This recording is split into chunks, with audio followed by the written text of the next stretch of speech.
जय मित्रांनो, मी दीपक कुरुंदवाडे आपल्या सगळ्यांचं स्वागत करतो आपल्या SSC GD 100 डेज चॅलेंजच्या डे 25 मध्ये। मित्रांनो, आपला सरळ व्याज हा टॉपिक सुरू होता आणि सरळ व्याजचे ऑलरेडी आपण 2 लेक्चर केलेले। 2 लेक्चर मध्ये आपण वेगवेगळ्या 2 टाइप्स बघितल्या होत्या।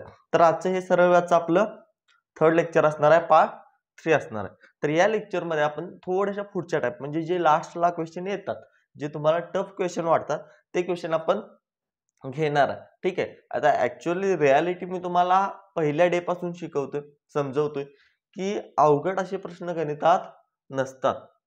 फक्त तुम्हाला अवघड वाटतात कारण तुम्हाला त्या क्वेश्चनची मेथड माहित नसते, तुम्हाला ती कन्सेप्ट माहित नसते, म्हणून तुम्हाला काय वाटतं ते अवघड आहे। पण ऍक्च्युअली अवघड असं गणित मध्ये काही नाही। ओके, त्याच्यामुळे मी प्रत्येक लेक्चरला बघतो मुलांना क्वेश्चन ते पहिला अवघड वाटत असतात, पण एकदा लेक्चर झालं, एकदा ते पूर्ण क्लिअर झालं त्यांना की सर हे सोपं आहे, अवघड घ्या परत। ठीक आहे, म्हणजे ज्या गोष्टी तुम्हाला येत नाहीत त्या अवघड वाटतात, जर एकदा तुम्ही शिकला त्या गोष्टी तर अवघड जाणार नाहीत। ओके, तर चला लेक्चरला सुरू करूया। तर आजच्या लेक्चर मध्ये बघा आपण टाइप 3 बघणार आहे। ओके, टाइप 3 बघताना सगळ्यात पहिला टाइप 3 ची कन्सेप्ट काय आहे बघा। ठीक आहे, टाइप 3 ची कॉन्सेप्ट। आता कॉन्सेप्ट काय आहे? आता आपल्याला क्वेश्चन जर तुम्ही बघितला असाल किंवा क्वेश्चन पेपर प्रिव्हियस इयर वगैरे बघितला असाल किंवा आपल्या मॉक टेस्ट जरी देत असाल, तर त्यामध्ये तुम्हाला एक क्वेश्चन दिसत असतील की एखादी मुद्दल 4 पट होते, 5 पट होते, 6 पट होते, असे जे वर्ड्स असतात। फॉर एक्झाम्पल मुद्दल किंवा प्रिन्सिपल जेव्हा 1 पट, 2 पट, 3 पट असे n पट होते, n टाइम्स होते, त्यावेळेला नेमकं व्याज किती असतं किंवा पर्सेंटेज रेट किती असतो। ओके, आपल्या इंटरेस्टचा पर्सेंटेज रेट किती असतो ते आपण कसं काढतो। आता व्यवस्थित लक्ष देऊन बघा जे सांगतोय ते। ठीक आहे, जे सांगतोय ना ते व्यवस्थित लक्ष द्या, हे तुमच्या डोक्यात गेलं तर काही अवघड नाही। समजा एखादी मुद्दल दुप्पट झाली, एखादी मुद्दल काय झाली? दुप्पट झाली। म्हणजे एखादी मुद्दल काय होती? 1 रुपये होती आणि ती झाली काय? ती दुप्पट झाली, 2 रुपये झाली। ही काय झाली? 2 पट झाली। ओके, अशा वेळेला रेट ऑफ इंटरेस्ट किती वाढतो सांगा? म्हणजे किती टक्के व्याज असणार आहे इथं? किती टक्के व्याज लावल्यानंतर एका वर्षात एखादी मुद्दल 2 पट होईल? आता हे कसं काढू शकतो मी? आता इथे 1 रुपये होता, म्हणजे 1 रुपये म्हणजेच मी काय घेऊ शकतो? 100%। झाले किती आता? 2 रुपये म्हणजे झाले किती? 200%। आता या 100 आणि 200 मध्ये डिफरन्स कितीचा आहे? कितीनं वाढल्या? किती टक्क्याने इन्क्रीज झाले? तर प्लस 100% झाले। काय झाले? 100%नं इन्क्रीज झाले। मग हे जे 100% इन्क्रीज झाले हे कशामुळे झाले? एका वर्षात झाले। आणि कशामुळे झाले? व्याज दरामुळे। म्हणजे हा 100%च काय असणार आहे? पर्सेंटेज रेट असणार आहे किंवा रेट ऑफ इंटरेस्ट असणार आहे। याला मी काय म्हणू शकतो? पर्सेंटेज रेट किंवा रेट ऑफ इंटरेस्ट पण म्हणू शकतो, काही प्रॉब्लेम नाही। ओके, आता त्यानंतर बघा सेम टाइप, समजा एखादी रक्कम 5 पट झाली असं सांगितलं, म्हणजे 1 रुपये होता, त्याचं काय होणार? 5 रुपये। किती पट झाली ही? 5 पट झाली। एखादी रक्कम किती पट झाली? 5 पट। आता यामध्ये पण बघा 1 रुपये म्हणजे किती घेऊ शकतो मी? 100%। आणि 2 रुपये म्हणजे किती घेऊ शकतो मी? 200%। ओके, आणि इथून इथपर्यंत जायला, सॉरी 200 नाही रे, 500 होईल। ठीक आहे, 500 होईल, वेट, हे 500% होईल, बरोबर। आता या दोघांमधला फरक कितीचा आहे? प्लस 400%। ठीक आहे, म्हणजे 400%ची वाढ झाल्या। 400%ची वाढ कशात झाली? एका वर्षात झाले, बरोबर। 1 रुपयावरून 5 रुपयावर गेले। ज्या वेळेला एका वर्षात 1 रुपयावर मी 400% व्याज लावतो, त्यावेळेला मला रास माझी 5 रुपये मिळणार आहे, बरोबर। म्हणजे 400% हे काय झालं? माझा रेट ऑफ इंटरेस्ट झाला, बरोबर, व्याजदर झाला। आता हा व्याजदर मी तर काढतोय 1 रुपयाचे 2 रुपये झाल्यात, 1 रुपयाचे 5 रुपये झालेत, म्हणजे काय झालंय? त्याच्या पटीत झालाय। 2 रुपये झालेत म्हणजे 2 पट झालाय। ठीक आहे, दुप्पट झालाय।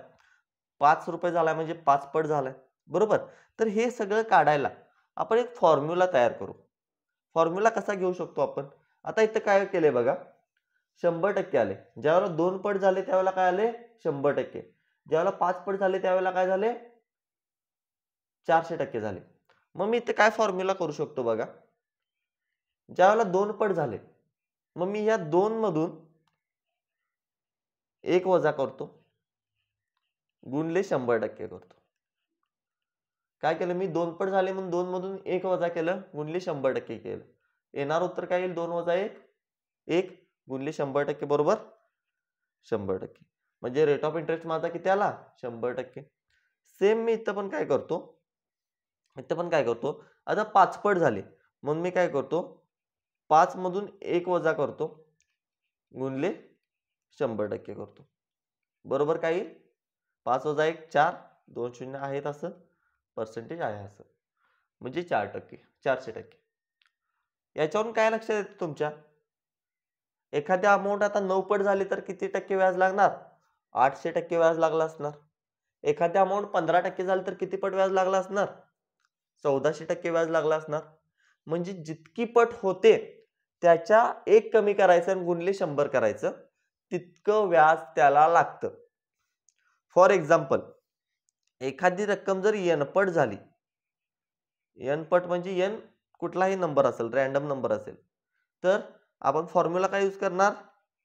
n वजा 1 गुणिले 100%. तर हा माझा काय असेल? एक फॉर्म्युला असेल. कशासाठीचा असेल हा फॉर्म्युला? एखादी रक्कम n पट झाल्यानंतर त्याचा रेट ऑफ इंटरेस्ट काढण्यासाठी. हे जे मला मिळतंय, हो मिळतोय माझा व्याजदर. मग तो 1 वर्षाचा असेल, 10 वर्षाचा असेल, 40 वर्षाचा असेल, मिळतोय काय? व्याजदर मिळतो. बरोबर. आता या टाईपचे काही एक्झाम्पल्स देतो तुम्हाला. कसे एक्झाम्पल येतात बघा. काय बघा प्रश्न, एक निश्चित मुद्दल सरळ व्याजाने 12 वर्षात स्वतःच्या 3 पट होते, तर किती वर्षात ती स्वतःच्या 5 पट होईल विचारले. मार्च 2024 ला आलेला प्रश्न आहे. काय सांगितलं? एक मुद्दल आहे निश्चित, ती 12 वर्षात 3 पट होते. म्हणजे किती? 3 पट झाले रक्कम. किती वर्षात झाले? 12 वर्षात झाले. बरोबर. आता मला 3 पट म्हणजे किती सांगा? 3 पट म्हणजे किती टक्के होणार आहे व्याज? 3 पट म्हणजे किती टक्के होणार आहे? 3 वजा 1 2 गुणिले 100 200%. 3 पट म्हणजे इंटरेस्ट माझा किती येईल? 200%. आणि 200% किती वर्षात झालाय? 12 वर्षात. 12 वर्षात 200%. मग एका वर्षात किती होईल सांगा? एका वर्षात किती होईल? एका वर्षात किती होईल सांगा? एका वर्षात होईल सर 200 भागिले 12%. एका वर्षाचा रेट ऑफ इंटरेस्ट किती झाला? 200 भागिले 12%. मग यालाच मी आणि कसं करू शकतो सांगा? बेसक्क 12 किंवा 4 त्रिकम 12, 4 पंचे 20. एका वर्षाचा रेट ऑफ इंटरेस्ट आला माझा 50/3%. म्हणजे जेव्हा एखादी मुद्दल 12 वर्षात 3 पट होते, त्यावेळेला त्याच्यावर वार्षिक व्याजदर जो असतो, वार्षिक त्याचं व्याजदर जे असतील ते असेल 50/3%. आता त्यांनी काय विचारले? तर किती वर्षात ती स्वतःच्या 5 पट होईल? किती वर्षात ती स्वतःच्या 5 पट होईल? आता 5 पट जर मला रक्कम करायची असेल, तर किती टक्के व्याजदर लागेल? किती टक्के व्याजदर लागेल 5 पट रक्कम करायला? सांगा. 5 वजा 1 4 गुणिले 100 किती? 400%. म्हणजे 400% जर मला व्याज मिळवायचं असेल तर किती वर्ष लागतील? आता काढा. व्याज मिळवायचं आहे किती? 400%. एका वर्षाला किती मिळतंय? 50/3%. आता पर्सेंटेजला पर्सेंटेज कॅन्सल करा. 400 गुणले हे भागिले 3 आहे, हे वर गुणुले 3 होईल भागिले 50. 5 एके 5 5 40 80चा काय संबंध नाही, कारण 0 ला 0 कॅन्सलच होईल. 8 त्रिक 24 वर्ष. उत्तर काय आलं माझं? म्हणजेच ती अमाऊंट जी आहे ती 5 पट करायला मला 24 वर्ष लागतील. किती वर्ष लागतील? 24 वर्ष. अशा पद्धतीने सॉल्व्ह करायचं. काही अवघड नाही. फक्त एक बेसिक गोष्ट लक्षात ठेवायची, जितकी पट होत्या त्यातून एक वजा करून गुणले 100 करायचा आणि तितका व्याजदर मला लावावा लागेल. बरोबर. 5 पट झाली 400% व्याज लावावं लागेल. 6 पट झाली 500% व्याज लावावं लागेल. 10 पट झाली 900% व्याज लावावं लागेल. इतकंच आहे यामध्ये. त्याच्यापेक्षा वेगळं काही नाही. ओके, चला सेम टाईपचं एक्झाम्पल आणखी एक बघा. काय सांगितले? सरळ व्याजाने एक मुद्दल 8 वर्षात स्वतःच्या 5 पट होते. बरोबर. 5 पट होते मुद्दल. किती वर्षात? 8 वर्षात. तर त्याने काय सांगितलंय? 24 वर्षात त्या सरळ व्याजाने ती मुद्दल किती पट होईल? बरोबर. आता इथं बघा 5 पट झाले म्हणजे किती टक्के वाढले? 400%. किती टक्के वाढले? 400%. किती वर्षात? 8 वर्षात. आता त्यांनी काय विचारले? 24 वर्षात किती पट होईल? 24 वर्षात किती पट होईल? आता बघा इथं मी मगाशी सांगितलं तसं पण सॉल्व्ह करू शकताय. 400% वाढले किती वर्षात? 8 वर्षात म्हणजे 400 भागिले 8 बरोबर किती होईल? 8 पंचे 40. 50% व्याजदर मिळाला मला किती? एका वर्षचा.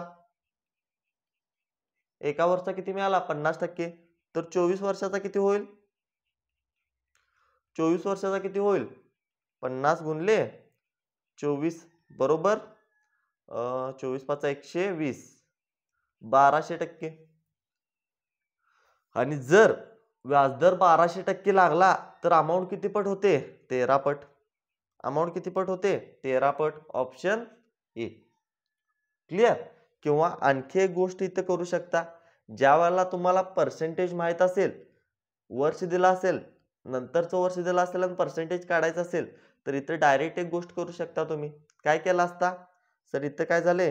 व्याज वर्ष किती झाले? 8चं 24 झाले म्हणजे गुणले 3 झाले. इथं पण काय करू शकता सर तुम्ही? 400 आहे. या 400चं डायरेक्ट 4 त्रिकम 1200 झालं असतं. कारण इथं 3 पट झाले म्हणजे इकडे पण 3 पट होईल ना. जितकं वर्ष वाढेल तितकंच व्याज पण वाढणार आहे सरळ व्याजामध्ये. काय फरक होणार आहे त्याच्यामध्ये? नाही. त्याच्यामुळे 1200% इथं आलं. 1200% म्हणजे 13 पट रक्कम होणार आहे. असं डायरेक्ट जरी केला तरी चालेल किंवा असं पूर्ण सॉल्व्ह करून केला तरी चालेल. दोन्ही मेथड सांगायचं काम मी केलंय तुम्हाला. आता तुम्हाला जे योग्य वाटतं, तुम्हाला जे सोपं वाटतं आणि तुमच्या मेंदूला जे पेलतं तितकं करा. ओके, ठीक आहे. आता आणखी एक क्वेश्चन बघा.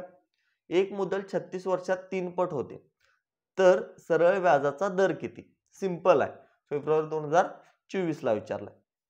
एक मुद्दल 36 वर्षात स्वतःच्या 3 पट होते. काय सांगितले? 3 पट मुद्दल होते. किती वर्षात होते रे? 36 वर्षात होते. मग सर सिंपल आहे. आता 3 पट होते म्हणजे व्याजदर किती असणार आहे? 200% असणार आहे. भागिले 36 म्हणजे मला मिळेल काय? Rate of interest. Percentage rate मिळेल ना मला. बरोबर. आता भाग द्या. किती येईल बघा आन्सर. कितीने भाग देऊ? 4 9 36 4 पंचे 20 50/90% म्हणजेच काय येईल? 50/40 बरोबर.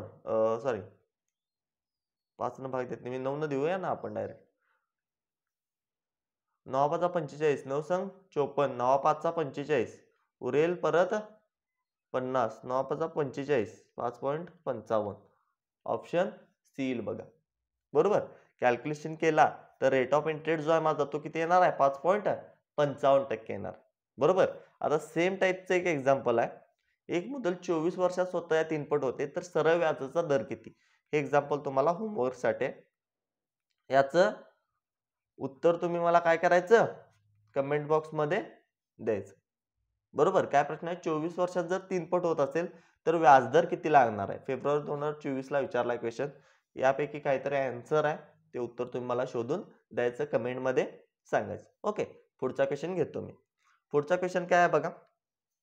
समान सरळ व्याजाने एक मुद्दल 4 वर्षात 13,200 आणि 8 वर्षात 16,400 होते तर तीच मुद्दल 10% व्याजदराने 3 1/4 वर्षात किती व्याज देईल? नोव्हेंबर 2021 चा क्वेश्चन आहे. ठीक आहे. आणि याचा आन्सर आय थिंक हा क्वेश्चन जो आहे ना, हा मी कालच्या व्हिडिओमध्ये घेतलाय बघा. इथं चुकून पडलाय हा क्वेश्चन, ठीक आहे, बाय मिस्टेक पडलाय, पण कालच्या व्हिडिओमध्ये हा क्वेश्चन घेतलाय. काय केलं होतं आपण तिथं? 4 वर्षात 13,200 झाले आणि 8 वर्षात 16,400 झाले. फरक कितीचा आहे? 3200चा आहे. किती वर्षात आहे फरक तो 3200चा? 4 वर्षात आहे. बरोबर? 4 वर्षात 3200 व्याज मिळाले. म्हणजे एका वर्षाचं व्याज किती असणार आहे? किंवा एका वर्षाचं व्याज काढायची पण गरज नाही. एका वर्षाचं पण व्याज काढायची गरज नाही. काय करू शकतो आपण आता? 10% व्याजदराने 3/5 वर्षात किती व्याज होईल विचारले. हा वेगळ्या टाईपचा क्वेश्चन आहे हा. मध्ये आलाय म्हणून मी घ्यालोय. आता बघा इथं काय करू शकतो मी? मला पहिला मुद्दल काढायचे आहे, प्रिन्सिपल काढायचं आहे. बरोबर? मला सरळ व्याज किती आहे माहित आहे? किती आहे सरळ व्याज सांगा? सरळ व्याज आहे माझं 3200. सरळ व्याज किती आहे? 3200. आता मी इथं काय घेऊ शकतो? प्रिन्सिपल मला काढायचं आहे म्हणून पी घेऊ शकतो. गुणले रेट ऑफ इंटरेस्ट. तर तीच आता इथं प्रिन्सिपल माझ्याकडे आहे, सॉरी, ठीक आहे. प्रिन्सिपल माझ्याकडे आहे. 3200 जर मी वजा केलं 4 वर्षाचं व्याज, तर प्रिन्सिपल मला किती मिळेल? 10,000 मिळेल. ओके. रेट ऑफ इंटरेस्ट मला काढायचा आहे. टाइम पिरियड आहे सर 4 वर्ष भागिले 100. 0ला 2 0 कॅन्सल होतील. आन्सर काय येईल? 4 एके 4, 4 8 32. बरोबर? किती मिळेल सांगा मग? 2 शून्यला आणि 2 शून्य कॅन्सल होतील. रेट ऑफ इंटरेस्ट किती येईल? 8% येईल इथं. आता इथं 8% येईना. मला काय पाहिजे होती? फक्त मुद्दल पाहिजे होती. काय करायचं आहे? मुद्दल माझी सर 10,000 आहे. ओके. गुणले त्यांनी सांगितले 10% व्याजदराने, म्हणजे व्याजदर 10%. गुणले किती वर्षात? 3 1/5 वर्षात. 5 रक्कम 15 आणि 1 16/5 भागिले 100 गुणले 5. सॉल्व करा. 2 शून्यला 2 शून्य जातील. 5 एके 5, 5 दोन्ही 10, 16 दोन्ही 32 आणि 2 शून्य आहेत. असं ऑप्शन काय येईल माझा आन्सर? 3200 माझं उत्तर येईल. आणि हे क्वेश्चन मी मागच्याच एक्झाम्पलमध्ये सॉल्व करून घेतलाय. काय अवघड क्वेश्चन असा नाही. ठीक आहे. मागचं लेक्चर जे झालं आपलं टाईप डे 23चं, त्यामध्ये हा क्वेश्चन घेतलेला आहे. त्याच्यामुळे यामध्ये या क्वेश्चनचा जास्त विचार करू नका. हा या टाईपचा क्वेश्चन नाही. चला पुढचा क्वेश्चन बघू आपण. किती वर्षामध्ये एखादी मुद्दल 30% सरळ व्याजाने स्वतःच्या 16 पट होईल? सिंपल. आता सांगितलं तसंच. आता इथं काय दिले त्यांनी? किती वर्षामध्ये विचारले. किती वर्षामध्ये? आता त्यांनी 1 वर्षात सांगितले. एका वर्षात किती टक्के होते? 30% व्याज लागते. एका वर्षात 30%. आता 16 पट जर व्हायची असेल, 16 पट व्हायची असेल तर किती टक्के व्याज लागाय पाहिजे सांगा? 1500% लागाय पाहिजे. 1500% लागाय पाहिजे. मग 1500% जर मला व्याज लागाय हवं असेल, एका वर्षात 30% लागतं, तर एकूण किती वर्ष लागतील रे? 50 वर्ष लागतील सर. बरोबर? कारण 3 एके 3, 3 5 15. 1 शून्यला 1 शून्य जाईल, 1 शून्य शिल्लक राहील. बरोबर? म्हणजे 50 वर्षात 30% सरळ व्याजाने एखादी रक्कम 16 पट होईल. क्लिअर? चला पुढे जाऊ आपण. काय क्वेश्चन आहे बघा. क्वेश्चन काय? एक निश्चित मुद्दलवर 10 वर्षात मिळणारे सरळ व्याज त्या मुद्दलचा 2/5 भाग आहे, तर वार्षिक व्याजदर किती विचारला? काय सांगितलं? एक निश्चित मुद्दलवर 10 वर्षात मिळणारे सरळ व्याज त्या मुद्दलचा 2/5 भाग आहे, तर वार्षिक व्याजदर किती? आता इथं बघा त्यांनी काय सांगितले? सरळ व्याज जे आहे, SI जे आहे, 10 वर्षाचं, ते काय? मुद्दलचा 2/5% आहे. बरोबर? म्हणजेच काय म्हणतोय मी? इथं 10 वर्षाचे सरळ व्याज आहे. 10SI म्हणजे 10 वर्षाचे जे सरळ व्याज आहे ते मुद्दलचा 2/5% आहे. 5 भाग आहे. म्हणजे 2/5 भाग कशाचा? मुद्दलचा आहे. मुद्दलचा आहे. ओके. आता मी काय करतो? 10 वर्षाचं सरळ व्याज जे आहे, 10 वर्षाचं सरळ व्याज जे आहे, ते 2/5 भाग आहे मुद्दलचा. मग मुद्दल मी काय घेऊ शकतो रे? मुद्दल जर मला पर्सेंटेज मध्ये घ्यायचे असेल तर मी मुद्दल बरोबर 100% घेऊ शकतो. मी आधी सांगितले मुद्दल ही नेहमी किती असते? 100% असते. मग इथं सॉल्व करा रे. आता काय होईल, 5 एके 5, 5 दुने 10, 20. ओके, 20 दोन्ही 40, 40 भागिले 10. म्हणजे SI बरोबर किती येईल रे, SI बरोबर येईल 4%. कारण 10 एके 10, 10 दुनी 20 होईल, बेदुनी 4%. म्हणजे जे सरळ व्याज आहे, वार्षिक सरळ व्याजाचा जो दर आहे तो किती असेल, 4% असेल. क्लिअर, सिंपल आहेत गोष्टी, खूप अवघड अशा नाही आहेत. ठीक आहे.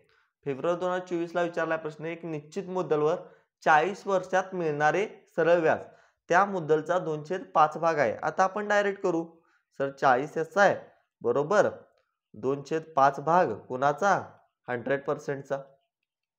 डायरेक्ट करू आता. 5 एके 5, 5 दोन्ही 10, 20 एके 20, 20 दोन्ही 40. इथं पण आन्सर काय येईल, एकच मिनिट.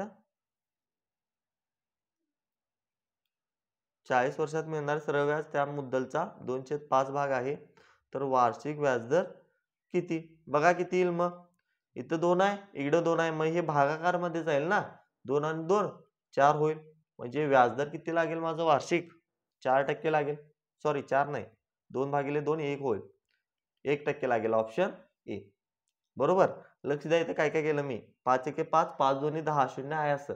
इकडं 20 आहे, इकडे 40 आहे. 20 एके 20, 20 दोन्ही 40. बरोबर. म्हणजे आता मला रेट ऑफ इंटरेस्ट काढायचा आहे. इकडं 2 आहे, इकडं 2 आहे. 2 बरोबर 2 आलं. बरोबर. मग काय होईल, 2 हे जे इकडं आहे, इकडे जाताना भागाकारात जाईल, कारण SI च्या गुणाकारात आहे ते भागाकारात जाईल. मग SI बरोबर किती होईल, 2 भागिले 2, 1% होईल. बरोबर. म्हणून ऑप्शन माझा 1% बरोबर असणार आहे. ओके, चला पुढे बघा.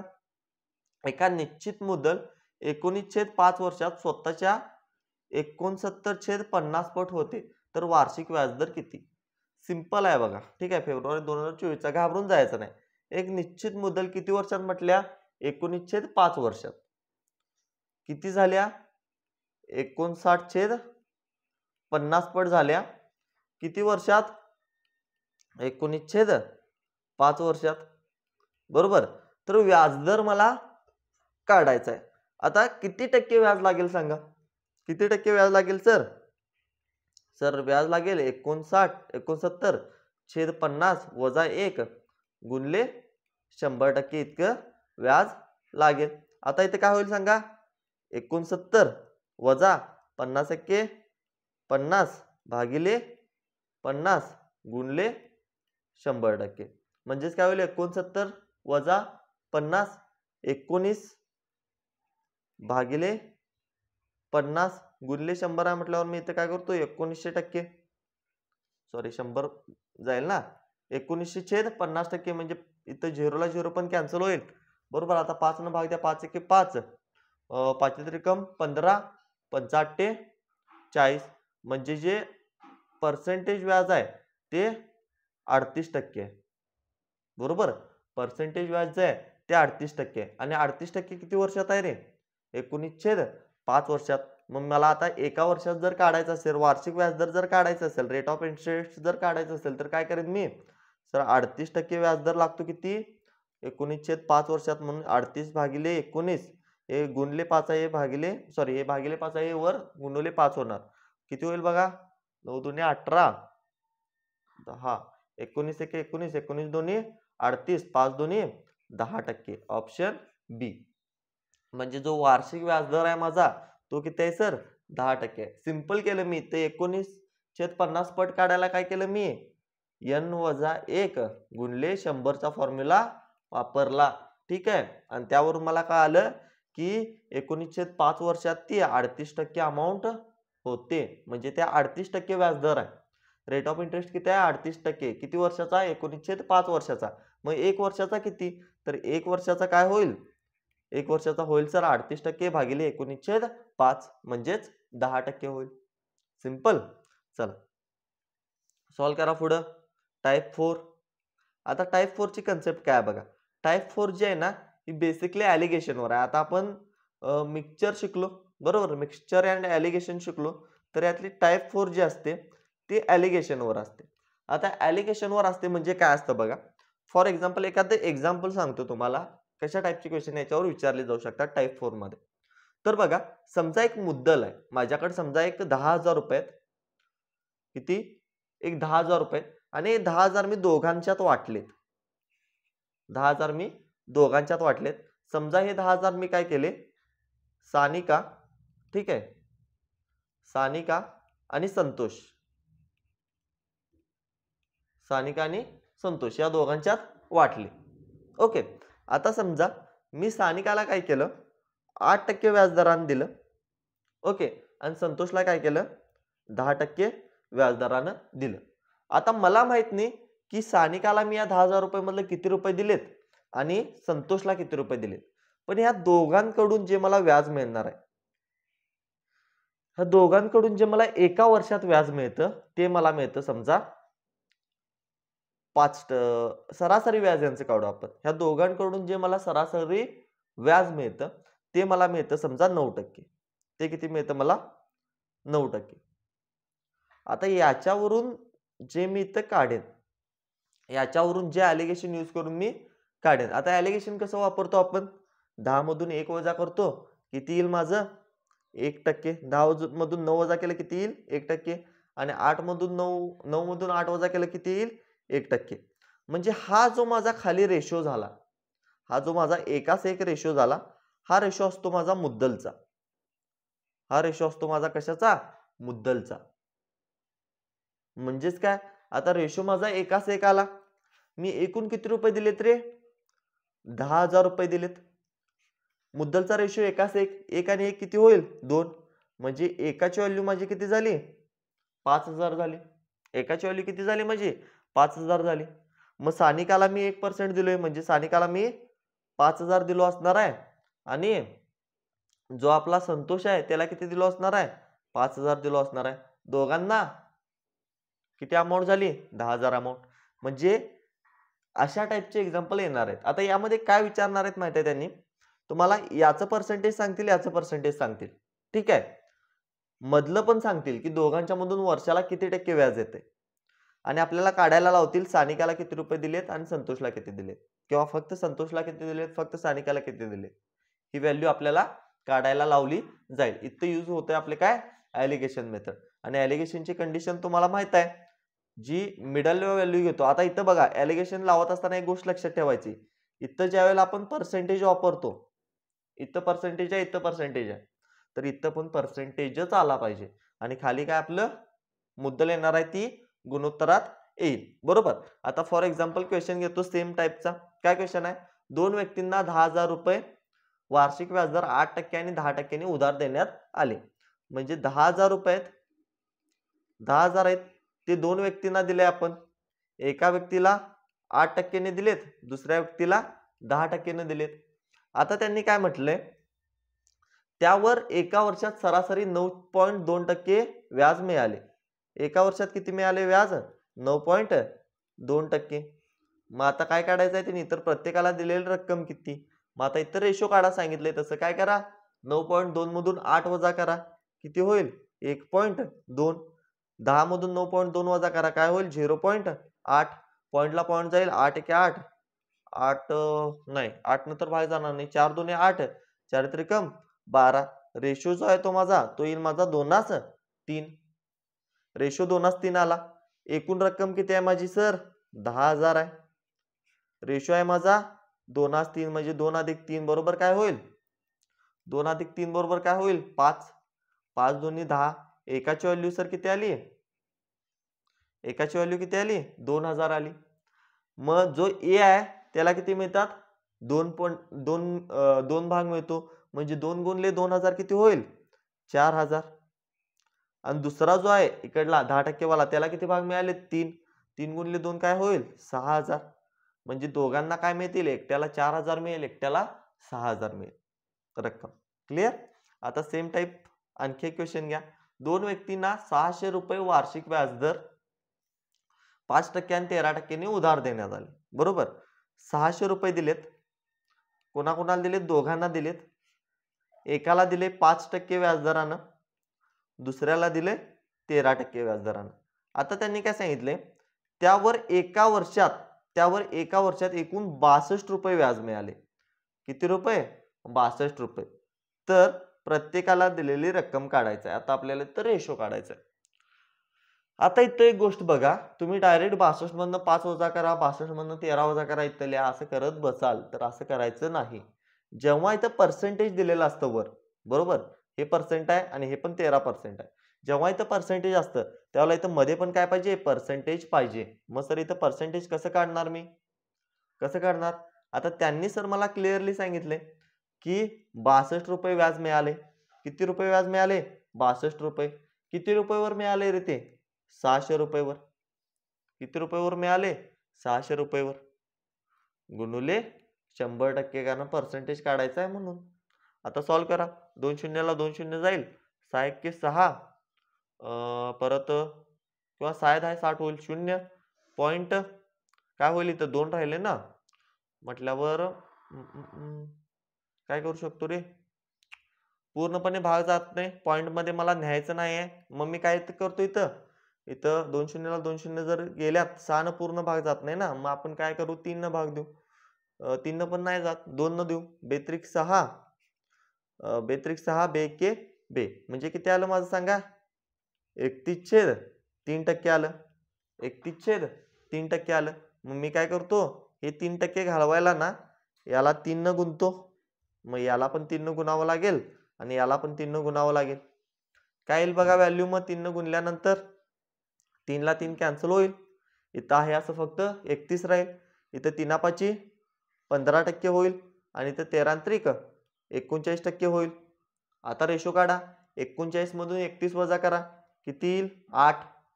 15 31 मधून 15 वजा करा किती होईल? 16. आणि 8 आणि 16चा रेशो काय येईल मग? 1:2. कारण 8 एके 8, 8 दुनी 16. टोटल व्हॅल्यू सर दिले मी ₹600 भागिले 2 अधिक 1 किती होईल? 3. म्हणजे एकाची व्हॅल्यू येईल माझी सर ₹200. एकाची व्हॅल्यू किती येईल माझी? ₹200. मग जर प्रत्येकाला दिलेला रक्कम काढायची असेल तर 1 ची व्हॅल्यू 200 आहे आणि 2 ची व्हॅल्यू 400 आहे. म्हणजे जो पहिला पर्सन आहे त्याला मी 200 दिलेत आणि दुसरा पर्सन आहे त्याला 400 दिलेत. Option A. क्लिअर? आता नेक्स्ट क्वेश्चन बघा. आपण मागच्या क्वेश्चन मध्ये काय केलं? त्याचं व्याज दिलं होतं. किती व्याज होतं ते दिलं होतं. त्यावरून आपण पर्सेंटेज काढलं. म्हणजे एका वर्षात किती टक्के व्याज लागले? सरासरी व्याज काढलं आणि त्याच्यावरून आपल्याला उत्तर मिळालं. काही अवघड असं नाही यामध्ये. आता काय सांगितले? दोन व्यक्तींना ₹9,300 वार्षिक व्याजदर 5% आणि 8% ने उधार देण्यात आले. म्हणजे ₹9,300 आहेत. ₹9,300 त्यातले एकट्याला काय केले? 5% न दिले. ओके. आणि दुसऱ्याला काय दिले? 8% न दिले. असं जर दिसलं तर आपण काय लावायचं आहे? ॲलिगेशन लावायचं आहे. आता मला त्यांनी काय सांगितलंय सांगा? त्यावर 4 वर्षात ₹2400 व्याज मिळेल. काय सांगितलंय?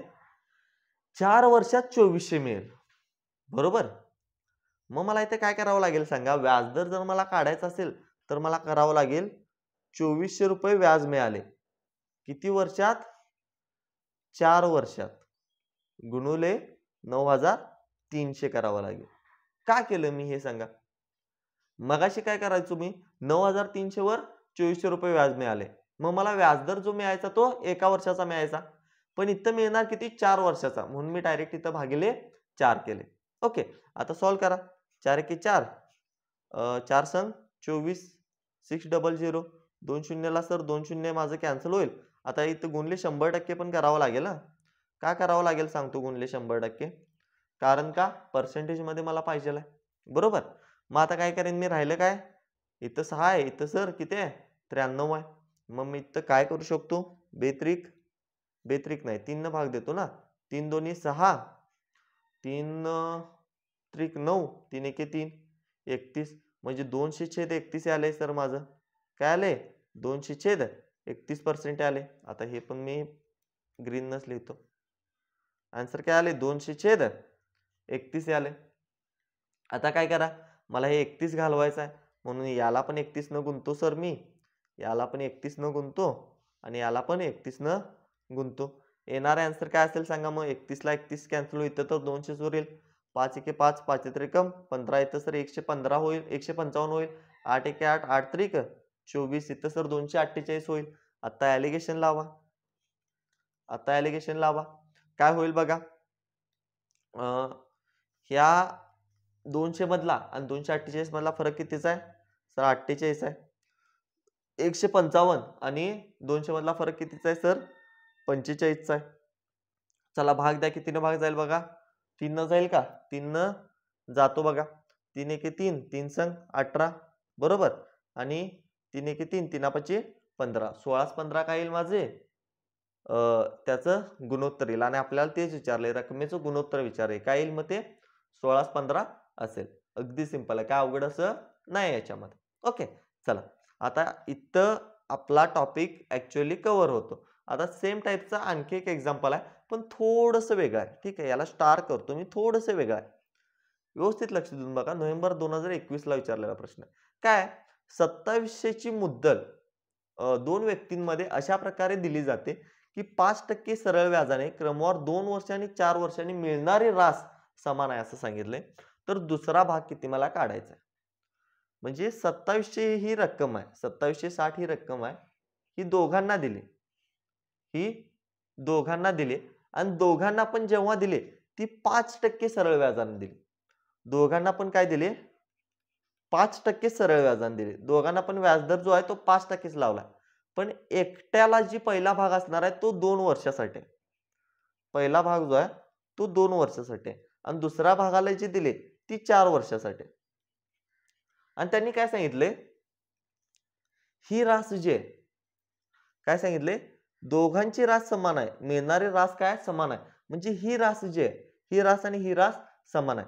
समजा याला ए दिले असेल आणि याला बी दिले असेल, याला ए दिले असेल आणि याला बी दिले असेल.